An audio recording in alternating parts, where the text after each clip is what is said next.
मम्मा, हम ऐसे कब तक ये चावल खाते रहेंगे? मम्मा, क्यों ना आप इन चावलों से खिचड़ी या फिर खीर बनाओ।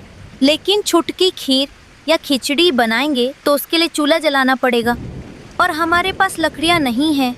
मैं कैसे बनाऊंगी तुम्हारे लिए? और बाहर तो बारिश हो रही है, मैं बाहर से लकड़ियाँ ला भी नहीं सकती।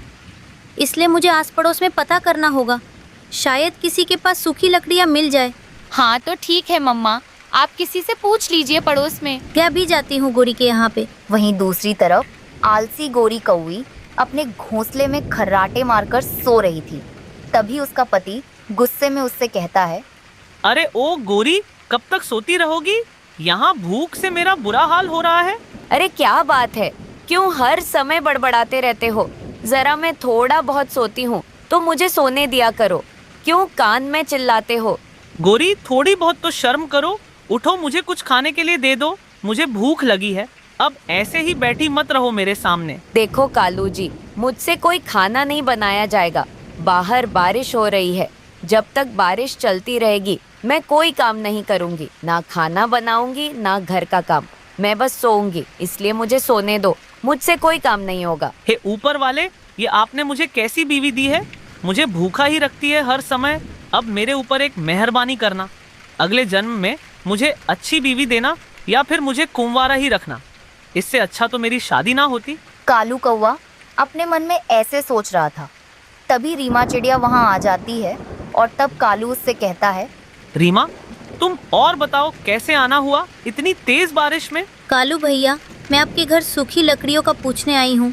क्या आपके यहाँ पे सूखी लकड़ियाँ हैं? वो क्या है ना, मुझे खाना पकाने के लिए सूखी लकड़ियाँ चाहिए थी। हाँ चिड़िया, मेरे घर पे तो बहुत सारी सूखी लकड़ियाँ हैं, लेकिन उन्हें देने से मेरा क्या फायदा होगा? गोरी बहन, आप ही बता दीजिए कि आपको अपनी लकड़ियों के बदले क्या चाहिए। तो देखो छोटी चिड़िया, तुम जो अपने घर में खाना बनाओगी उसमें से आधा हमारे घर पे लाकर देना होगा, तो मैं तुम्हें लकड़ियाँ दे सकती हूँ। बताओ तुम्हें मंजूर है? मैं क्या करूँ अब? अगर मैं अभी लकड़ियाँ नहीं लूँगी तो मेरी बेटी छुटकी फिर से कच्चे चावल खाएगी। ठीक है गोरी बहन, आप मुझे लकड़ियाँ दे दो, मैं जो भी बनाऊंगी आपको दे दूंगी। तो फिर ठीक है, ले जाओ फिर तुम लकड़ियाँ। रीमा चिड़िया लकड़ियां लेकर घर की तरफ आती है। घर आकर वो जल्दी स्वादिष्ट सी खिचड़ी बना लेती है और खिचड़ी को 2 प्लेटों में आधी आधी करके रख लेती है। मम्मा, ये आप एक प्लेट खिचड़ी कहाँ लेकर जाने वाली हो? छुटकी बेटी, ये खिचड़ी मैं गोरी के घर देने जा रही हूँ, क्योंकि ये लकड़ियाँ मैं उन्हीं के यहाँ से लाई थी, तो उन्होंने कहा था कि जो भी बनाओ उसमें से आधा हमें देना। रीमा चिड़िया ऐसे अपनी बेटी को सारी बात बता ही रही थी कि वहाँ गौरी आ जाती है। मैं खिचड़ी लेकर आपके घर आने ही वाली थी, चलो अच्छा हुआ कि आप ही आ गई। मैं तो बस देखने के लिए आई थी। अब जब तुम्हारी खिचड़ी बन ही गई है तो लाओ इधर मुझे दे दो, मैं ही ले जाती हूँ। तुम्हें नहीं आना पड़ेगा, वैसे खुशबू तो बड़ी अच्छी आ रही है, मज़ा आ जाएगा आज तो खिचड़ी खाकर। अच्छा, अब मैं चलती हूँ। फिर गौरी खिचड़ी लेकर तुरंत घर आ जाती है। वाह वाह मेरी बीवी, तुम तो बहुत होशियार हो और बहुत चालाक हो। तुमने तो बैठे बैठे भोजन भी ले लिया। वैसे तुम सच में बहुत अच्छी हो। चलो अब लाओ, जल्दी से मुझे खिचड़ी खाने को दे दो, आज तो मज़ा ही आ जाएगा। अच्छा, अभी थोड़ी देर पहले ही कह रहे थे कि मैं बिल्कुल अच्छी नहीं हूँ, अब मैं अच्छी हो गई। और तुम कभी कभी कहते हो अगले जन्म में मुझे अच्छी बीवी मिले। नहीं नहीं, वो तो मैं ऐसे ही बोलता हूँ, तुम अच्छी ही तो हो। मैं तो यही कहता हूँ कि भगवान अगले 7 जन्मों तक मुझे तुम्हारे जैसी ही चालाक बीवी दे। वो दोनों बहुत ज्यादा खुश हो रहे थे। ऐसा लग रहा था जैसे अब उन्हें बारिश के मौसम में चिड़िया से अच्छे अच्छे पकवान खाने को मिलेंगे। फिर वो मज़े से खिचड़ी खाते हैं। अब तो हर दिन वो रीमा चिड़िया से तरह तरह के पकवान बनवाकर खाने लगे थे। ऐसे ही एक दिन छुटकी चिड़िया अपनी माँ से कहती है, मम्मा, ऐसे हम हर दिन हमारे भोजन में से आधा हिस्सा पड़ोसी कौवों को देते रहेंगे तो हमारा राशन बहुत जल्दी खत्म हो जाएगा। हाँ छुटकी बेटी, अब हम कर भी क्या सकते हैं, हर बार कच्चे चावल या कच्ची सब्जी खा भी नहीं सकते। मम्मा, आप लकड़हारे पक्षी के पास जाकर अनाज के बदले उससे लकड़ियाँ क्यों नहीं लेकर आती? मगर छुटकी, वो लकड़हारा पक्षी तो जंगल के आखिरी हिस्से में रहता है, उतने दूर जाना तो मेरे लिए बहुत मुश्किल हो जाएगा। मगर मम्मा, आपको तो बस एक बार ही मेहनत करनी होगी, उसके बाद हम बारिश के मौसम खत्म होने तक आराम से चूल्हा जलाकर पकवान बना सकते। हाँ, बात तो तुम बिल्कुल सही कह रही हो। ठीक है, मैं अभी थोड़ा सा अनाज लेकर लकड़हारे के पास जाती हूँ और अनाज के बदले कुछ सूखी लकड़ियाँ उसे ले आऊंगी। फिर रीमा कुछ अनाज लेकर जंगल के आखिरी हिस्से में लकड़हारे पक्षी के पास जाती है। लकड़हारे जी, इस अनाज के बदले मुझे कुछ सूखी लकड़ियाँ दे दो। मैं बहुत दूर से आई हूँ। चिड़िया, मैं किसी को भी मेरी सूखी लकड़ियाँ बेचना नहीं चाहता, क्योंकि और कुछ महीनों तक जंगल में बारिशें होने वाली हैं। अगर तुम इतनी दूर से आई हो तो अनाज के बदले एक लकड़ियों की गठरी ले जाओ। फिर चिड़िया लकड़हारे को अनाज की पोटली देती है और ढेर सारी सूखी लकड़ियाँ अपने घर लाती है। दूसरी ओर कालू गोरी से कहता है, गौरी, आज हम उस रीमा चिड़िया से कुछ चटपटा खाने में बनवाते हैं। हाँ कालू जी, आप एकदम सही कह रहे हो। चटपटा खाने का मन कर रहा है। मैं तो कहती हूँ कि आज हम उस रानू से पकौड़े और हरी चटनी बनवाते हैं। पकौड़े बहुत दिनों से नहीं खाया है। हाँ गौरी, तुम सही कह रही हो।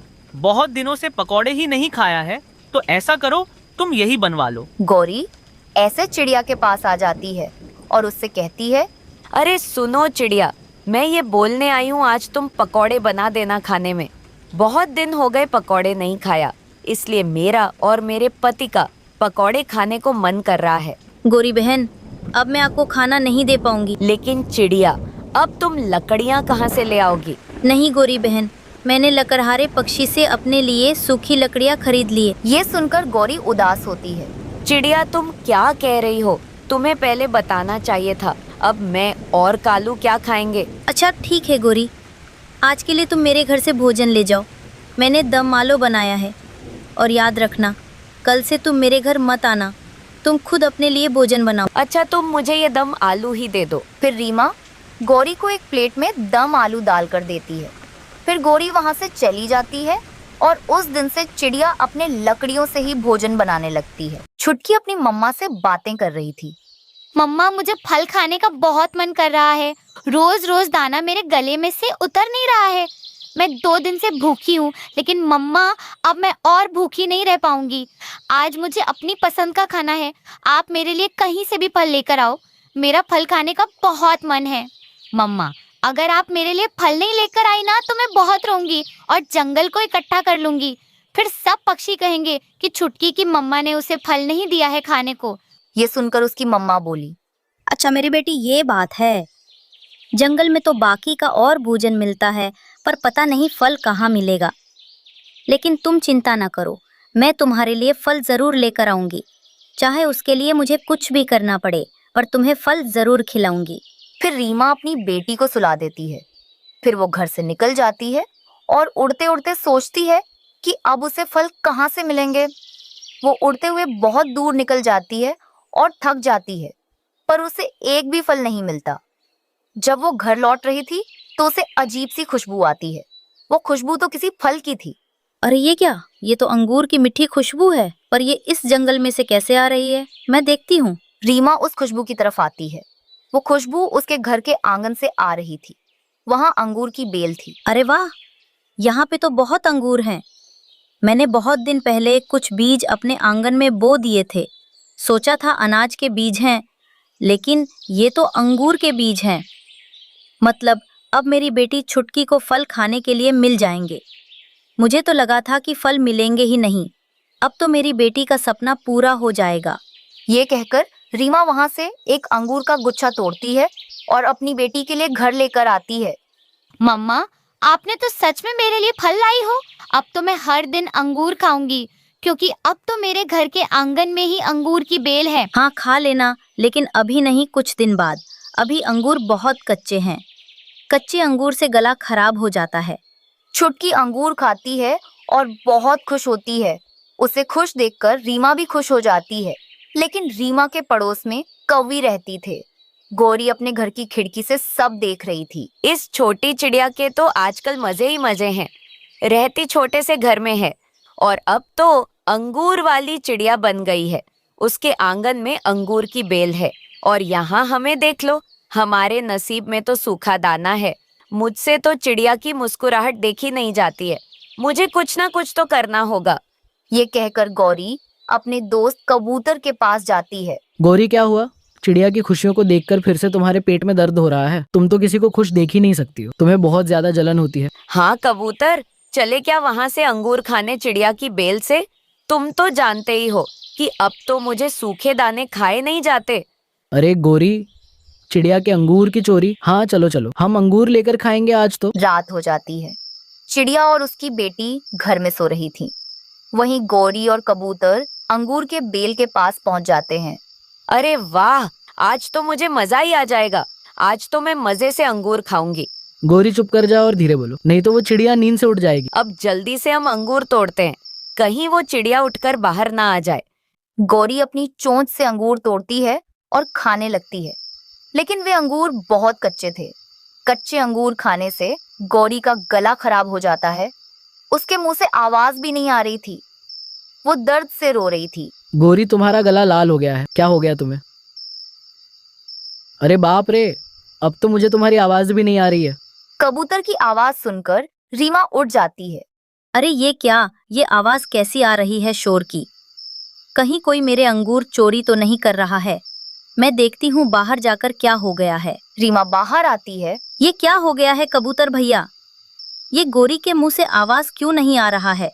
क्या हुआ है इसे? और कबूतर उसे सारी बात बताता है। चिड़िया बहन, पता नहीं इसने तुम्हारे बेल से अंगूर खाया कि तभी इसका गला लाल हो गया है और इसके मुंह से आवाज नहीं आ रही है। गौरी बहन, तुम घर में आ जाओ, मैं तुम्हारे लिए पानी गर्म करती हूँ, तुम्हारा गला ठीक हो जाएगा। फिर रीमा गौरी को घर में ले आती है और गौरी के लिए पानी गर्म करती है। थोड़ी देर में पानी गर्म हो जाता है। फिर चिड़िया गौरी को गर्म पानी पीने के लिए दे देती है। गौरी जैसे ही गर्म पानी पीती है तो उसका गला ठीक हो जाता है। चिड़िया, मुझे माफ कर दो, जो मैंने तुम्हारे अंगूर चोरी करके खाया, जिस वजह से मेरी आवाज चली गई। वो क्या है ना चिड़िया, मुझसे ये सब बर्दाश्त नहीं हुआ कि तुम अब अंगूर वाली चिड़िया बन गई हो और मेरे पास कुछ भी नहीं है। लेकिन गौरी, तुम्हें ऐसा नहीं करना चाहिए था, क्योंकि ये सब अंगूर बहुत कच्चे हैं, इन्हें पकने में और कुछ दिन लगेगा। आज के बाद कभी मत खाना ऐसे। जब ये अंगूर पक जाएंगे तब तुम दोनों को ला कर दूंगी। ऐसे गौरी चिड़िया से माफी मांगती है। फिर कबूतर गौरी